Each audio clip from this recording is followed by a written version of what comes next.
मित्रों, आज हम ऐसे शख्सियत से आपका परिचय कराने जा रहे हैं जिनके बारे में मैं ही नहीं, कोरिया के ज़्यादातर लोग ये बोलते हैं कि अपनापन छलके जिनकी बातों में, सिर्फ चंद लोग ही होते हैं लाखों में। ऐसे वो शख्स हैं जिनसे मैं आपको आज मिलाने जा रहा हूँ। वो हैं हमारे कोरिया के नवपदस्थ पुलिस अधीक्षक महोदय श्री प्रफुल्ल ठाकुर साहब। लोग ये क्यों बोलते हैं, ये तो लोग से समझना पड़ेगा, लेकिन मुझे जो एहसास हुआ है, कोरिया के वासिंदों का ये मानना है कि वो प्रफुल्ल ठाकुर साहब में एक पुलिस अधीक्षक का स्वरूप नहीं देखते हैं, बल्कि अपने परिवार का अभिभावक वो उनको मानते हैं। आज इनसे कुछ हम चंद सवाल करेंगे, इनकी निजी ज़िंदगी से जुड़ी, शासकीय ज़िंदगी से जुड़ी, क्या इनके लक्ष्य रहे, क्या बनना चाहते रहे और क्या पाया है।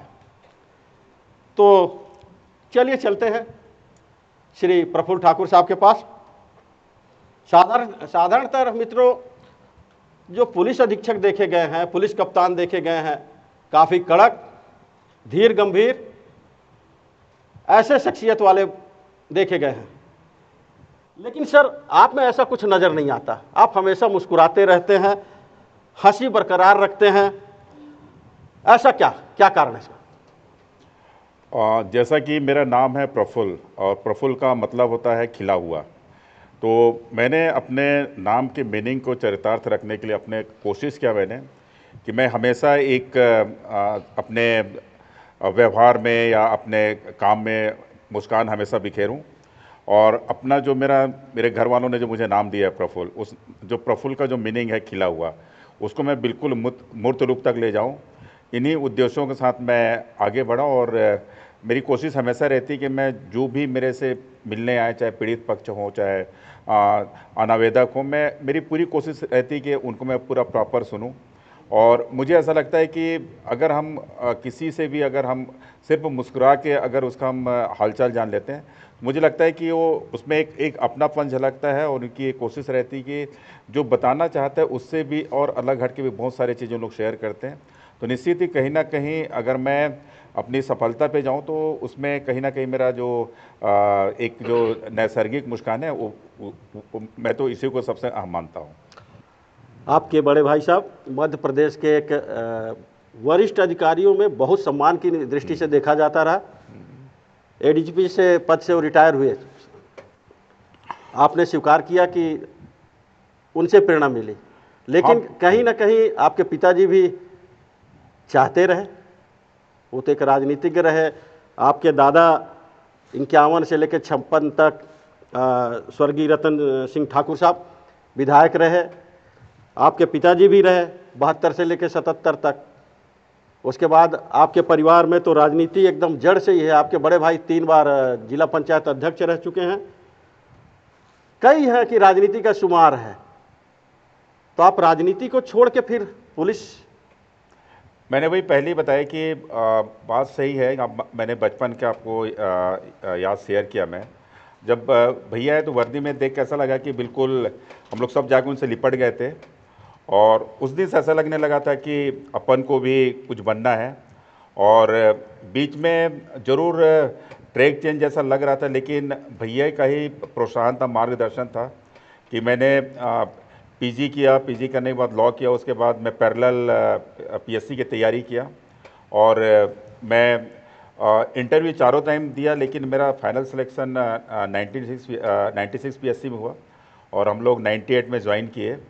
तो इसमें पूरा अगर मैं भैया का चाहे मैं अपना रोल मॉडल बोलूँ तो मेरे भैया ही है, जो कि काफ़ी महत्वपूर्ण जगहों पे काम किए। चाहे एडिशनल एसपी सिटी हो तो चाहे एसडीओपी हो तो उनका एसपी का कार्यकाल भी काफ़ी महत्वपूर्ण रहा। वो रायगढ़ एसपी रहे, शहडोल एसपी रहे, मंडला एसपी रहे, इंदौर के एसपी रहे। तो निश्चित ही उनका और सभी जगह लंबा उन्होंने अपना कार्यकाल दिया। तो मेरी भी कोशिश यही रही कि मैं उनके नक्शे कदम पे चलूं। लेकिन उस टाइम पुलिस का दौर और था, आज पुलिस का दौर कुछ अलग है। और अभी हमको ऐसा लगता है कि हम उन लोग जो कार्य किए हैं, उनकी जो कार्यशैली, हम उसको टच नहीं कर पाएंगे। तो निश्चित ही जो भी आज हम पुलिसिंग करने की कोशिश करते हैं, तो कहीं ना कहीं मैं उनका झलक अडॉप्ट करने की कोशिश करता हूँ। सर, पीएससी में जब आप बैठे रहे तो आपका लक्ष्य पुलिस विभाग की ओर रहा कि डिप्टी कलेक्टर की तरफ? नहीं नहीं, मेरा कभी भी दूसरे विभाग में जाने का कभी भी मनसा नहीं था, और मेरे को वर्दी वर्दी वाली ही नौकरी करनी थी। और मैंने जितने 4 बार मैं इंटरव्यू दिया, चारों बार मैंने अपनी प्रथम प्राथमिकता डीएसपी को ही रखा था।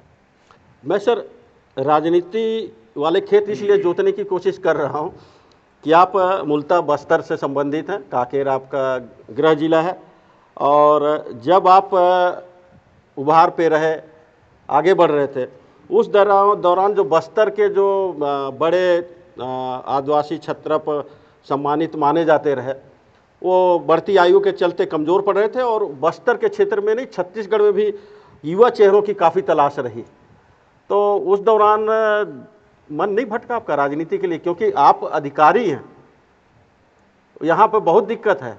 और आजकल तो जो देखने आ रहा है, मैं ठीक है 20 साल पुरानी राजनीति बहुत सब मानी जाती रही, आज की राजनीति तो बड़ी, मैं कहना नहीं चाहूँगा। तो एक बार भी नहीं आपको लाल बत्ती उसमें चढ़े? लाल बत्ती ये भी है, लेकिन वो अलग एक चीज़ हो। नहीं, मैंने वही पहले ही बताया कि मैं ये सब सारी चीज़ें बचपन से देखते आया हूँ, तो मेरे को बिल्कुल भी वो नहीं है।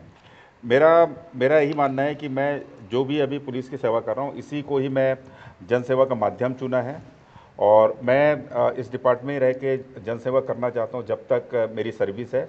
और सर्विस के रहते मैंने कभी भी इस ओर मेरा कभी भी ध्यान नहीं गया।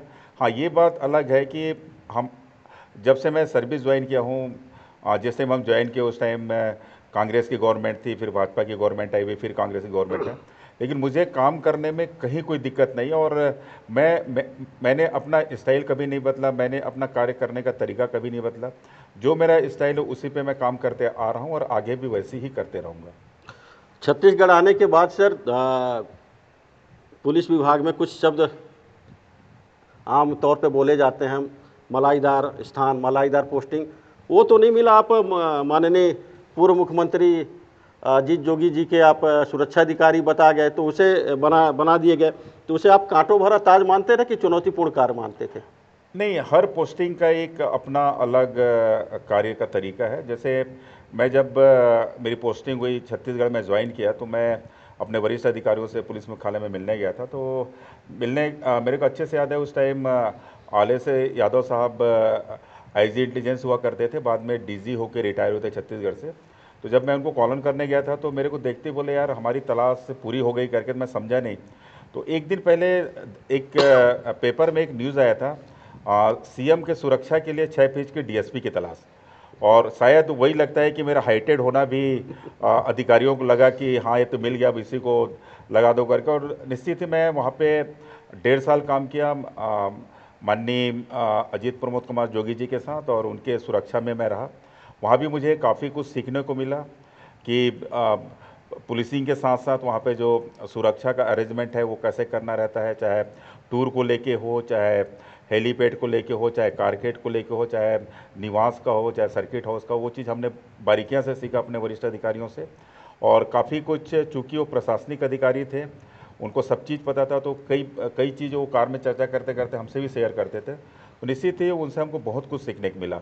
एक तो उनका मैंने टाइम मैनेजमेंट देखा, वो टाइम के इतने पाबंद थे, चाहे रात को 2 बजे तक भी काम करते थे, लेकिन मॉर्निंग में अगर 6 बजे कहीं जाना तो 6 बजे बिल्कुल कारकेट रेडी रहती थी, और 6 बजने को होता तो कार पे बैठ जाते थे। तो ये उनका टाइम का परफेक्शन था। और कहीं पर भी कई बार तो ऐसा होता था कि एकदम बिल्कुल अमूमन होता ही है कि लोगों के मन में ही धारणा रहती है कि यार 11 बजे बोले हैं तो 11 बजे नहीं आएंगे, 12 बजे आएंगे। तो कई बार तो ऐसा होता था कि लोग नहीं पहुँचे रहते थे, हम पहुँच जाते थे। तो निश्चित ही उनका जो मैं टाइम मैनेजमेंट देखा, तो निश्चित ही काफ़ी सीखने लायक था। काम करने का तरीका भी, जो उनका एडमिनिस्ट्रेशन था, निश्चित ही बहुत अच्छा था। और आजकल बिरले ही ऐसे प्रशासनिक अधिकारी देखने को मिलते हैं जो इतने प्रॉम्प्ट होते हैं। जोगी जी के बाद सन 2002 से लेकर 2005 तक आप चिरमिरी में रहे सर, सीएसपी के रूप में। क्या ये माने कि आप ये जो 3 साल का पीरियड रहा, आपके काम सीखने के लिए, कानून को बारीकी से जानने के लिए आपके जीवन में अहम साबित हुए हैं?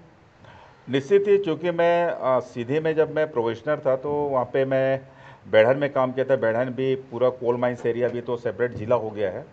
और जब मैं चिरमिरी ज्वाइन किया तो मैं चिरमिरी के बारे में काफ़ी कुछ सुनता था, पेपरों में पढ़ता था, क्योंकि हम लोग तैयारी करते थे कि चिरमिरी की जो कॉलरी है 1928 की कॉलरी पहले प्राइवेट सेक्टर में था। वहाँ पे क्राइम बहुत ज़्यादा होता है, वहाँ पे जो भी पोस्टिंग होती है डायरेक्ट भोपाल से पोस्टिंग होती है, ऐसा हम सुनते थे पहले। जब मेरी पोस्टिंग हुई तो कुछ देर तक मुझे समझ नहीं आया कि सीएसपी चिरमिरी की पोस्टिंग, अब मुझे पूछा भी गया कि तुम जाने के लिए तैयार हो क्या करके, तो मैंने, चूँकि मेरी पहली पोस्टिंग थी एज ए फील्ड, तो मैंने इसको सहर्ष स्वीकार किया। और मैं आके जितना मैंने, चूँकि मेरी पहली पोस्टिंग थी, एक चैलेंज था मेरे लिए और काफ़ी कुछ चैलेंजेस आए भी, लेकिन हमने उसका बिल्कुल सामना किया। और उस टाइम के कई ऐसे वारदात हुए, उसके आप लोग भी साक्षी थे, मैं भी साक्षी था, और उसको हम लोगों ने अच्छा से डील किया पूरा। उसमें पुलिस का भी अहम रोल था, प्रेस का साथियों का भी अहम रोल था, पब्लिक का भी अहम रोल था। तो निश्चित ही कई ऐसी घटनाएं घटी उस पीरियड में जिसको हम लोगों ने सब मिल के उसका हल किया। तो मेरे को वो चीज़, जो चीज़ यहाँ से मिला, तो मैं उस चीज़ को हर जगह चाहता हूँ कि अगर कोई भी लाइन ऑर्डर है या कोई भी वीआईपी मूवमेंट है या कोई बड़ी घटना दुर्घटना हुई, तो उसमें हम कितना हम पब्लिक को जो कि अहम जानकारी हमको दे सकते हैं या हमको कुछ और भी सूचनाएं दे सकते हैं। तो मेरे को लगा कि हम जितना पब्लिक के बीच जाएंगे उतनी ही हमको अधिक से अधिक जानकारी मिलेगी। और मेरा जो चिरमिरी का कार्यकाल था लगभग पौने 4 साल का था। और उस पौने 4 साल में, चूँकि उस टाइम एडिशनल एसपी यहाँ पे नहीं हुआ करते थे, तो कहीं भी कुछ होता था, चूँकि हम लोग उस टाइम काफ़ी यंग था मैं, तो एसपी साहब लोग हम पे काफ़ी विश्वास करते थे। और कहीं भी कुछ होने से हम सबसे पहले हमको रवाना किया जाता था। तो उस टाइम भी हम पूरा इस ज़िले का काम किए। और अभी भी जब मैं यहाँ पे दोबारा एसपी बन के जब आया यहाँ पे, तो मुझे कहीं भी ऐसा नहीं लगा कि मैं 15 साल बाद यहाँ पे इस जगह पे पुनः आया हूँ। आज भी मुझे वैसे ही लगता है कि मैं सीएसपी चिरमिरी हूँ। और मैं अभी क्या कहने से पूरे ज़िले में घूम रहा हूँ। सर, कहीं ऐसा तो महसूस नहीं होता आपको कि जो आपकी 6 फुट 2 इंच की हाइट है वो आपके लिए कहीं कहीं मुसीबत बन जाती है? माननीय स्वर्गीय अजीत जोगी साहब से आप वहाँ से किसी तरीके से निकले, फिर आप माननीय पूर्व मुख्यमंत्री रमन सिंह आपको पकड़ के ले गए, अपना सुरक्षा अधिकारी बना लिए।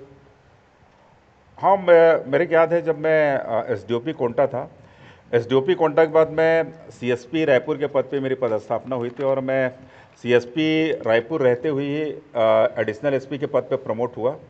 तो एक दिन ऐसा एक मैसेज चला कि मेरे नाम, उसमें मेरा नाम भी मेंशन था कि प्रफुल्ल ठाकुर फलाना जगह के एडिशनल एसपी हो सकते हैं करके। तो हमको लगा अच्छी बात है भाई, हम फलाने जगह जा रहे हैं करके।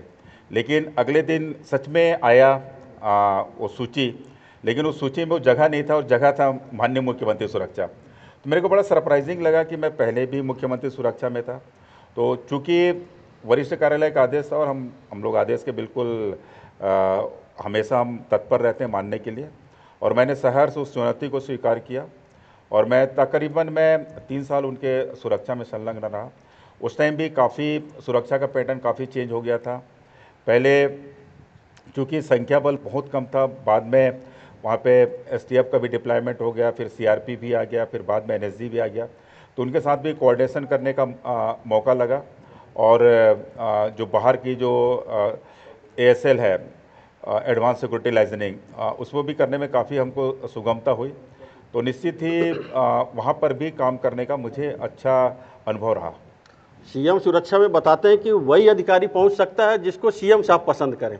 तो क्या माना जाए कि आप पूर्व मुख्यमंत्री अजीत जोगी जी के और डॉक्टर रमन सिंह के पसंद रहे तब वहां गए? वैसे दूसरे नज़रिए से देखा जाए तो ये भी कहा जाता है कि जो सीएम सुरक्षा से संबंधित रहता है वो सरकार बदलने के बाद काफ़ी भोगना पड़ता है। नहीं, मेरे साथ ऐसा बिल्कुल भी नहीं हुआ। मैं जब वहाँ था तो वहाँ से मैं 3 साल काम करने के बाद मैं रायगढ़ एडिशनल एसपी रहा, फिर उसके बाद एडिशनल एसपी राजनांदगांव रहा, फिर एडिशनल एसपी सिटी रायपुर रहा। तो उसके बाद आपने देखा होगा, उसके बाद फिर गवर्नमेंट चेंज हुई। और गवर्नमेंट के बाद यहाँ पे अभी 70 दिन जो पार्टी है कांग्रेस पार्टी, उसकी गवर्नमेंट आई, तब भी मैं कंटिन्यू रहा हूँ वहाँ पे। और उसका सिर्फ मेरे को जो लगा कि हमने सिर्फ अपना काम किया, और वही वही चीज़ है जो मैं आज यहाँ तक पहुँचा हूँ। मैं कभी भी किसी भी चीज़ को मैं हर चीज़ को मैं राजनीति से अलग समझा मैं, और सिर्फ मैं अपने काम को ही प्राथमिकता दिया है, सही है तो सही है, गलत है तो गलत है। और मैं हर से मैं बात करने के लिए अभी भी मैं बिल्कुल तत्पर रहता हूँ। अगर कुछ भी छोटी मोटी घटना हो तो मैं शेयर करता हूँ, ताकि किसी को असमंजस वाली स्थिति ना हो। और कभी भी मैं अपने जो वरिष्ठ अधिकारी हैं उनको कभी भी मैं मिसगाइड नहीं करता। मैं जो चीज़ फैक्ट है वही चीज़ मैं शेयर करता हूँ। और मैं अगर कुछ अंदेशा रहता है उसके बारे में मैं शेयर कर देता हूँ, ताकि किसी को भ्रम की स्थिति ना रहे। और यही नतीजा है कि मैं अपने आप को काम करने में पूरा मैं सक्षम पाता हूँ और सफल पाता हूँ। माना सर, छत्तीसगढ़ में विकास काफ़ी तेज़ी से हो रहा है छोटा राज्य बनने के कारण, लेकिन एक बदलाव भी जनमानस देखता है या कहता है। लोगों का ये मानना कि पहले के जो पुलिसिंग कार्य होते रहे उसमें राजनीतिक दबाव बहुत कम होता रहा लेकिन बहुत कम होता है। लेकिन पिछले कुछ वर्षों से पुलिस के कर्मचारी के अधिकारी काफ़ी राजनीतिक दबाव महसूस करते हैं। जहाँ तक राजनीतिक दबाव की बात है, मुझे तो नहीं लगा कि राजनीतिक दबाव भी होता है, क्योंकि हम लोग जो काम करते हैं आईपीसी सीआरपीसी एविडेंस पे काम करते हैं, हमारा पुलिस एक्ट पे काम करते हैं। और अगर उसमें कुछ चीज़ है, क्योंकि हमारे पास दो चीज़ होता है, एक हमारे पास आएंगे प्रार्थी पक्ष और दूसरा रहेगा अनावेदक पक्ष। और हम लोग हमेशा एक चीज़ के जरूर शिकार होते हैं कि हमसे कभी भी एक पक्ष खुश नहीं हो सकता, हमसे एक ही पक्ष खुश होगा। तो हम दोनों पक्ष को कभी खुश नहीं कर सकते, क्योंकि एक प्रार्थी पक्ष है, एक अनावेदक पक्ष है। हम प्रार्थी पक्ष की रिपोर्ट पे हमने एफआईआर लिया, अरेस्टिंग की, चालान पेश किया, हो सकता है न्यायालय से उसका सजा भी हो गया। दूसरा पक्ष है, हमेशा हमको कोसते रहेगा कि हमको ज़बरदस्ती फंसा दिए। उनके पैरवी करता भी वही बोलेंगे कि पुलिस इनको ज़बरदस्ती फंसा दी, इनको ज़बरदस्ती जेल भेज दी, ज़बरदस्ती चालान प्रस्तुत कर दी। तो ये चीज़ होता है। तो हम लोगों का कहीं ना कहीं ये चीज़ देखने का आता है कि हमसे सिर्फ एक ही पक्ष खुश होगा, दूसरा कभी नहीं हो सकता। रही सवाल राजनीति प्रेशर की बात, मुझे अपने 20-21 साल के सर्विस करियर में कभी ऐसा नहीं लगा किसी भी मामले में। आज मैं तीसरे ज़िले का एसपी हूँ और महत्वपूर्ण ज़िलों में एडिशनल एसपी रहा हूँ मैं। मुझे कभी भी नहीं लगा कि कोई अपराध हो रहा है तो उसमें किसी चीज़ के लेके राजनीतिक हस्तक्षेप हो रहा है या कोई हमको प्रेशराइज कर रहा है। मैं तो इस चीज़ को मैं डिनाई करता हूँ, और मुझे बिल्कुल भी आज तक नहीं लगा कि किसी चीज़ को लेके मुझ पर राजनीतिक दबाव है। कई जिलों की जानकारी हम लोग के पास आती रहती है सर, उसमें कोरिया भी शामिल है। बताया तो यहाँ तक जाता है कि आपके जो थानेदार हैं वो बेचारे मझधार में फंसे रहते हैं कि हम अपने कप्तान की बात माने कि विधायक जी की बात माने। जहाँ तक मेरे मातहत की बात है, मैंने अपने प्रथम मीटिंग में ही सभी को क्लियर कर दिया था कि जो भी कार्रवाई होगी मेरे जानकारी के बगैर नहीं होगी। अगर होगी तो तैयार रहना कार्रवाई के लिए, मैं करूँगा कार्रवाई। तो मैंने फर्स्ट डे से ही आगाह कर दिया था, और मुझे नहीं लगता, मेरी जो टीम अभी काम कर रही है मैं उनसे बिल्कुल संतुष्ट हूँ। और एक एक घटना के बारे में उन लोग मुझे अवगत कराते हैं, और मैंने सभी को क्लियर कट कहा हुआ है कोई भी एफआईआर के पहले मुझे जानकारी होना ज़रूरी है, चाहे वो सामान्य हो चाहे गंभीर हो। कोई भी एक्सीडेंट होता है उसकी जानकारी मुझे तत्काल चाहिए, कहीं भी कोई मर्ग होता है उसकी जानकारी मुझे तत्काल चाहिए, कहीं भी कोई बड़ी दुर्घटना होती है उसकी जानकारी मुझे तत्काल चाहिए, ताकि मैं वरिष्ठ अधिकारियों को तुरंत अवगत करा सकूं। और इसमें मैंने देखा अपने पिछले, अभी मेरे को सिर्फ 2 महीना हुआ है, 2 महीने के कार्यकाल में अभी तक अगर मैं पिछले आंकड़ों की बात करूं, अगर हम कंपेयर करें 2021 का जनवरी फरवरी और 2022 का जनवरी, तो मैं अगर दोनों का मैं कंपेयर करता हूं, चाहे हम जो प्रिवेंटिव एक्शन को लें, चाहे और भी अन्य जो हमारे चाहे मोटर व्हीकल एक्ट है, तो मैं देखता हूं कि हम उसमें काफ़ी हम आगे हैं, और इसको मैं बिल्कुल बरकरार रखूँगा। और मैं अपने जितने भी मेरे थाना प्रभारी हैं और एसडीओपी सीएसपी एडिशनल एसपी सभी के काम से मैं संतुष्ट हूँ, और मेरे निर्देशन पे काम कर रहे हैं। और मैंने उनको सभी को एक चीज़ और बोला हुआ है कि आप बातें सभी का सुनिए, जो भी आपसे हेल्प के लिए आते हैं, हो सकता है वो आरोपी पक्ष भी हो और फरियादी पक्ष हो, आप सुने सबकी बात, आप किसी को अनसुना ना करें। अगर आप सुनाई प्रॉपर करेंगे तो मैं निश्चित ही मैं ये मानूंगा कि मुझे किसी को सुनना नहीं पड़ेगा। और मैं अभी चूँकि मेरे को 2 महीना हो गया, मैं बोल रहा हूँ, मुझे ऐसा कभी कोई किसी प्रभारी के लेके अभी तक मेरे को किसी ने शिकायत नहीं किया। और यही यही सबसे बड़ी उपलब्धि है मेरे लिए कि नहीं तो पुलिस पुलिस क्या है, मैं तो इसको हमेशा बोलता हूँ, एक जैसे आपने कहा कि कांटो भरा ताज, सच में कांटो भरा ताज है। और मैं तो इसको एक चीज़ और बोलता हूँ, हम लोग दोधारी तलवार पे चलते हैं। अगर हम तलवार पे गिरे या तलवार हम पे गिरे, कटना हम ही को है। तो मैं इस थीम को लेकर चलता हूँ और मैं पूरी कोशिश करता हूँ कि अगर हम सही हैं तो सब चीज़ सही रहेगा। सर, पुलिस थानों पे आरोप पुराने जो शासक दल रहे उनके कार्यकाल में भी लगते रहे। कई जिलों के में कोरिया भी शामिल रहा। आरोप ये आता रहा कि पुलिस थानों पे कि सट्टा, कबाड़, शराब, ड्रग सब मिली भगत से होता रहा, लेकिन उस टाइम आरोप कमज़ोर रहते रहे, एक हिसाब से होता रहा।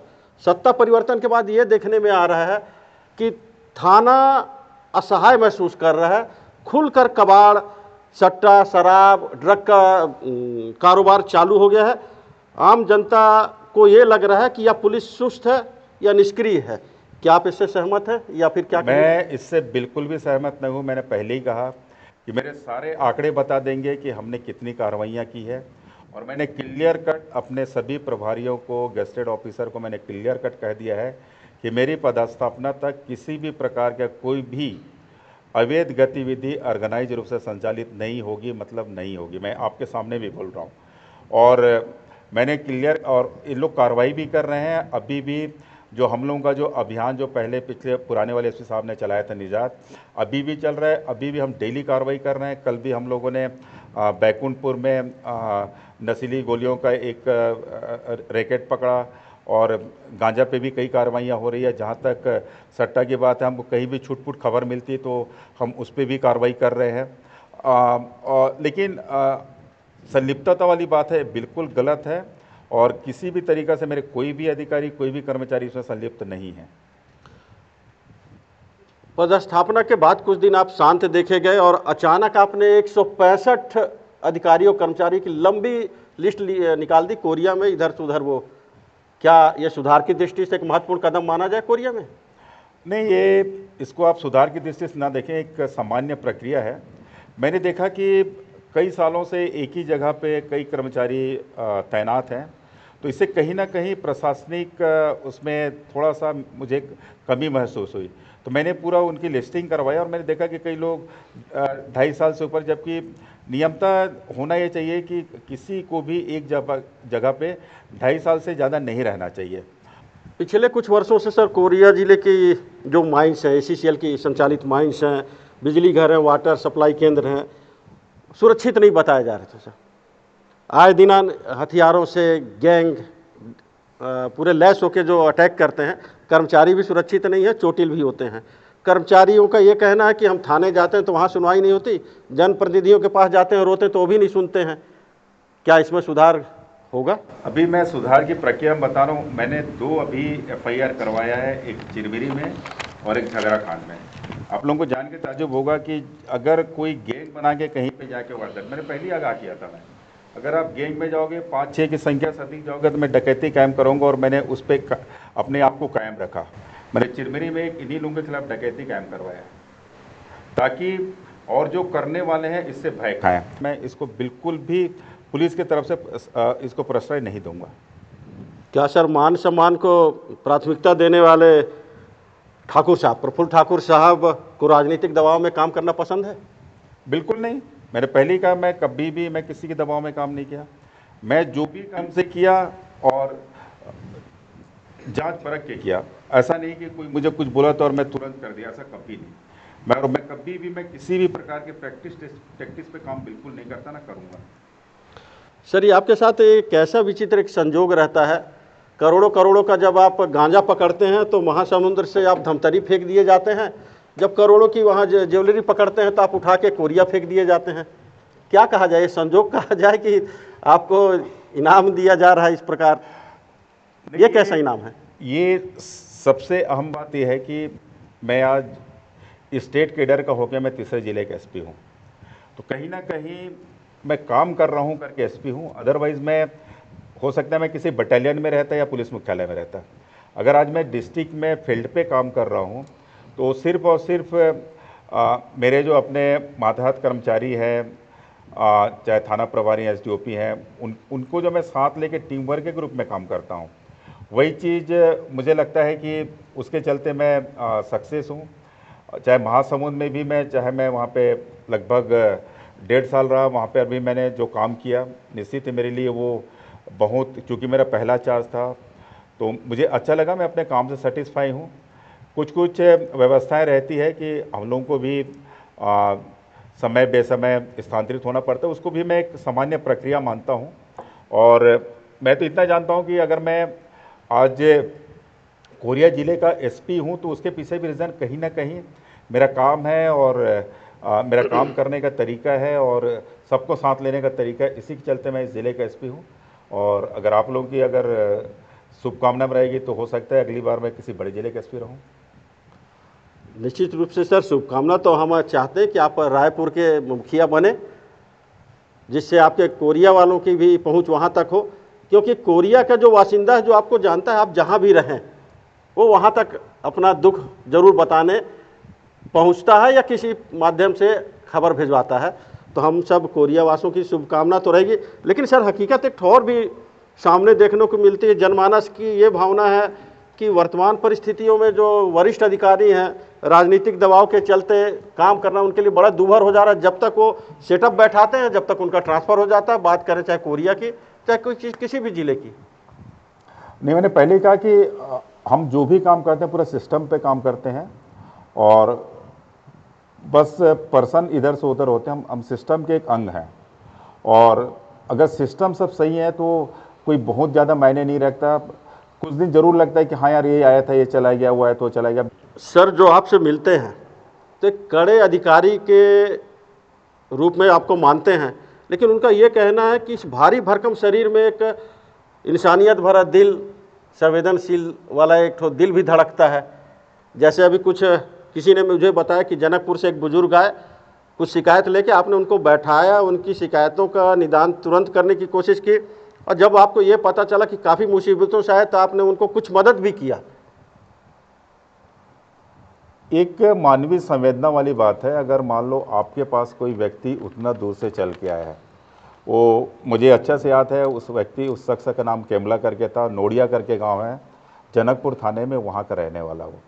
उसका एक पारिवारिक झगड़ा है ज़मीन को लेके और उसके जो उसके भाई के लड़के लोग उसको परेशान कर रहे थे। तो जनकपुर से चल के वो कोरिया पहुंचा था। वो भी उस गांव से पहले जनकपुर आया होगा, जनकपुर से बस बैठा होगा। मैंने उनको पूछा, मैं आपका गांव कितना दूर है? तो बताया साहब जनकपुर से और हमको कुछ दूर चलना पड़ता है। तो बोले किससे आए? तो बोले बस से आए। कब से चले वहाँ से आप? तो बोले सर सवेरे 5:30 बजे। तो फिर मैंने पूछा उनको जनकपुर से यहाँ तक आने में आपको कितना किराया लगा? तो बताया 250 रुपया। तो मैंने मन ही मन में सोचा कि आने का 250, जाने का 250, मतलब 500 हुआ। और मैंने उनका हालत देख लग नहीं रहा था कि 500 का किराया दे के कैसे आए। तो मुझे लगा कि कहीं ना कहीं ये सच में ये पीड़ित पक्ष है। और मैंने तत्काल थाना प्रभारी को वहीं से मैंने फ़ोन लगाया और मैं बोला इनका जो भी निराकरण हो, चाहे जिस स्तर पे भी हो, आप इनकी मदद करिए। और चूँकि हम भी मानवीय स्वभाव के, हमको लगता है कि अगर कोई हमारे पास कोई पीड़ित पक्ष है, अगर हम अपने से कुछ मदद कर सकते हैं तो हमारा जो गुप्त निधि रहता है हम उससे कुछ मदद कर देते हैं, ताकि पुलिस के प्रति जो लोगों में, कई लोगों में गलत धारणा है या नकारात्मक छवि है, कम से कम हम हमारे इन छोटे छोटे प्रयास से हम लोगों की जो छवि है और मतलब स्वच्छ और सुदृढ़ हो, यही मेरी मंशा रहती है। नशे के खिलाफ आपने सर कोरिया में फिर महत्वपूर्ण अभियान छेड़ रखा है। जनहित में कुछ मुद्दे आपने तय किए हैं सर। नशे के लिए मैंने पहले ही कहा कि जो पुराने वाले एसपी साहब हैं, जो उन्होंने निजात अभियान चलाया, तो उसको हम कंटिन्यू रखेंगे। इसके अलावा मैंने 2-3 अभियान का और हमने ऐलान किया। उसमें एक है ट्रैफिक अवेयरनेस को लेके है। उसमें हम अभी जैसी स्कूलों की परीक्षा कंप्लीट हो जाएगी, फिर हमारे ट्रैफिक वॉलेंटियर्स स्कूलों में जाएंगे और वहाँ पे ट्रैफिक जागरूकता, मतलब जो हम लोगों की जो ट्रैफिक सप्ताह रहता है उससे अलग हट के रहेगा। उसको हम नाम दे रहे हैं ज़िंदगी मिले ना दोबारा, क्योंकि मैं ऐसा इसलिए बोल रहा हूँ कि जितनी भी एक्सीडेंट में मौतें होती हैं, आप आंकड़ा निकाल के देख लीजिए, इसी जिले का आंकड़ा निकाल के देख लीजिए। अभी बीच में बहुत बड़ा महामारी आया हुआ था कोरोना, जितना कोरोना से मृत्यु नहीं होती हुई है उतना प्रति वर्ष मोटर एक्सीडेंट से होती है। और मोटर एक्सीडेंट में बता रहा हूँ आपको, तो बाइक एक्सीडेंट से, बाइक में उसके पीछे आप रीज़न पे जाएंगे तो जो डॉक्टर जो कॉज ऑफ डेथ लिखते हैं उसमें लिखते रहते हैं हेड इंजरी, एक्सेस ब्लीडिंग। तो मतलब उसमें सर में आई चोट के चलते अत्यधिक रक्तस्राव हुआ, उस रक्तस्राव के चलते इसकी मौत हुई। तो अगर हम उसको हेलमेट वेयर करने की सलाह देते हैं, और वो ज़रूरी भी है, ट्रैफिक रूल्स में है कि हेलमेट का धारण करें, तो मैं सोचता हूँ अगर हेलमेट पहनेंगे तो हम जो रोडों में जो एक्सीडेंट हो रही है, कहीं ना कहीं इसमें जागरूकता की कमी है। अगर हमारे इस छोटे से अभियान के चलते अगर कुछ लोग हेलमेट पहनना चालू कर दें, और हाईवे है NH-43 यहाँ से गुजरती है गुमला से रांची और अपना कटनी से, तो मैं चाहूँगा कि अगर इसमें इतना अपन कर लें, थोड़ा सा अपना सहयोग दे दें, तो मुझे लगता है रोड एक्सीडेंट से जो मौतें होती वो कम से कम हो जाएगी। मैं सोचता हूँ अगर किसी की अगर इससे अगर ज़िंदगी बच जाती है तो इससे बड़ा कोई और पुण्य का काम नहीं हो सकता। क्योंकि अगर किसी के एक्सीडेंट से मौत होती है, एक दो दिन दुख लगता है, बाकी जो ज़िंदगी भर जो दुख झेलते हैं उनके परिवारजन रहते हैं। तो अगर इस छोटी सी पहल से अगर एक्सीडेंट से अगर मौत की संख्या अगर घट जाएगी, तो मैं सोचता हूँ कि ये बहुत बड़ा अभियान होगा।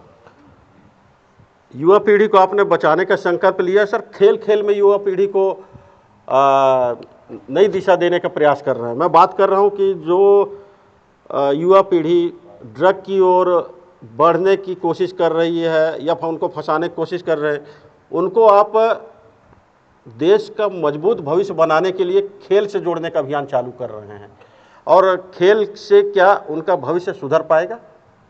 निश्चित ही खेल से भविष्य जरूर सुधरेगा। अगर हम स्पोर्ट्स एक्टिविटी में इन्वॉल्व हैं तो निश्चित ही हम जो भी प्रतियोगिता परीक्षा देते हैं, खासकर फोर्स का, चाहे वो मिलिट्री को लेके हो, चाहे पैरामिलिट्री को लेके हो, चाहे स्टेट पुलिस को लेके हो, कहीं ना कहीं हमारा फिजिकल एक्टिविटी बहुत ज़्यादा उसमें अहम रोल अदा करता है।